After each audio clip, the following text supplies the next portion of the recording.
qui recrute énormément et à des postes très différents. Aujourd'hui, on s'intéresse à la profession d'informaticien industriel. Comment ça, vous ne trouvez pas ça sexy? Vous allez voir, vous allez être très surpris.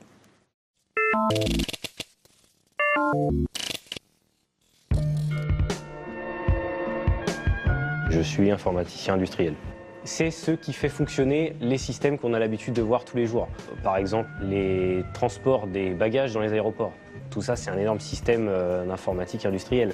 Il faut arriver à faire bouger des convoyeurs, les synchroniser, dire tiens, tel bagage va partir dans tel avion. Ça nous paraît complètement naturel, mais c'est ça l'informatique industrielle. Ça nous fait gagner du temps tous les jours. On en voit de plus en plus, on en est à faire des voitures autonomes. Une voiture autonome, c'est un système informatisé. Je suis arrivé dans l'industrie, mais ce n'était pas quelque chose que je connaissais. Par contre, c'est quelque chose que j'adore aujourd'hui. Ok. C'est Bobby. Ça va. Et toi? En fait, non, tu reprends celui qu'il y a là, et tu le merges avec le par défaut. Mais s'il y a des valeurs qui te paraissent bizarres, je peux te le dire, parce que ce fichier-là, j'en ai préparé quelques-uns. Il faut qu'on voit avec Audrey les tailles de faisceau. Il y a un truc qui est un peu sensible en ce moment, c'est cette partie-là. C'est la taille du Robim en config L. La programmation, j'avais déjà essayé, bon, plus sur des domaines comme le web ou des choses qui sont beaucoup plus accessibles. J'ai toujours aimé les gadgets, la technologie. C'était quelque chose que j'adorais. Je savais que j'avais envie d'en faire mon métier, clairement. Quand j'ai mis mon CV sur les sites spécialisés pour l'emploi, c'est des dizaines d'appels dans la journée. Clairement, on est dans un domaine où il y a du travail. Je pense même qu'il y a un manque, en pénurie de candidats. On veut un informaticien qui fait des sites web, il y en a à l'appel. Par contre, dans notre domaine, il n'y en a pas beaucoup. Je travaille sur un énorme laser qui sert à fabriquer les puces des téléphones et des ordinateurs. Mon métier, c'est d'écrire le logiciel qui va être intégré au robot pour le faire bouger et lui faire faire son travail. Il y a un côté sympa en se disant, bah oui, on est dans une industrie de pointe au niveau de la technologie qui est relativement peu connue. Tout le monde aujourd'hui possède un téléphone portable, c'est fabriqué dans des usines, personne n'en a la moindre idée de comment c'est fait. Alors que pourtant, il y a plus d'unités de ces puces-là qui sont fabriquées que de voitures qui sont fabriquées dans le monde. Et tout le monde a déjà vu une image d'usine de voiture. On est dans un domaine où le secret industriel est tellement fort que même le public ne sait pas réellement comment c'est fabriqué.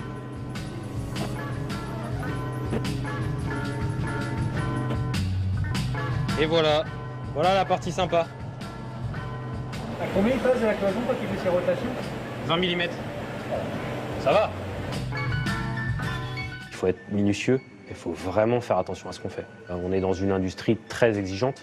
Quand une machine s'arrête, vous bloquez la ligne de production. Donc c'est très très grave pour le client. Le client a besoin que ça reparte, le client a besoin que ça fonctionne.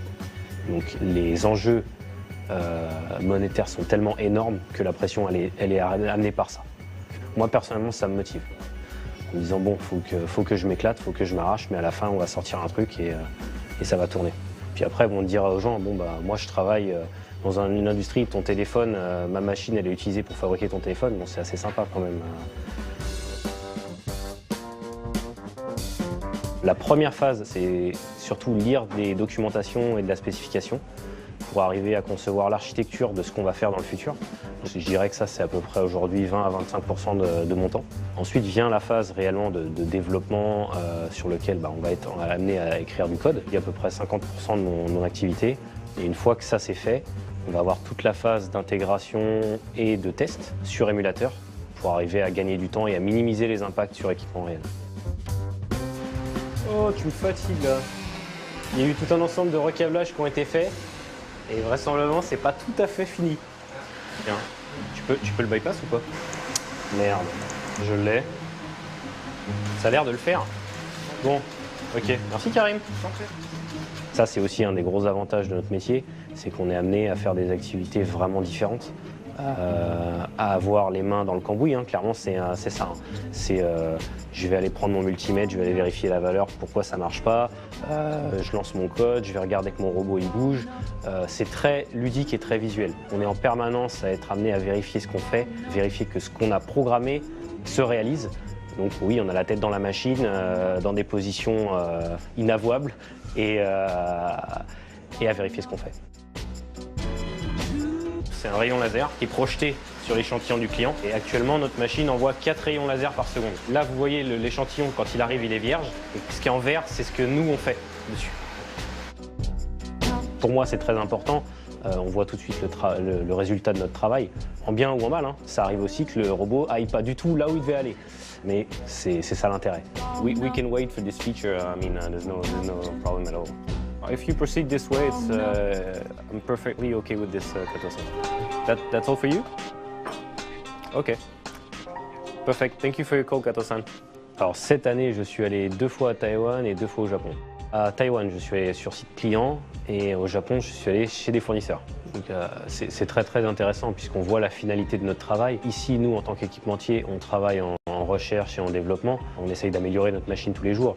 Mais quand on est sur le site client, on voit notre machine en phase réelle de production intégrée sur une ligne.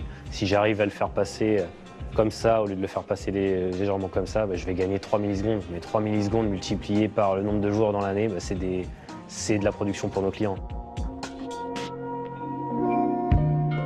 Faut être aussi, je pense, un peu technophile, un peu passionné. C'est l'intérêt de notre métier aussi, hein.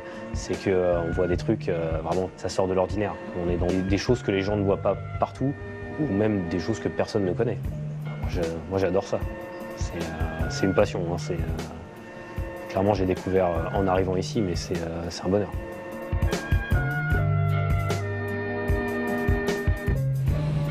La reconversion professionnelle, la réinsertion, seule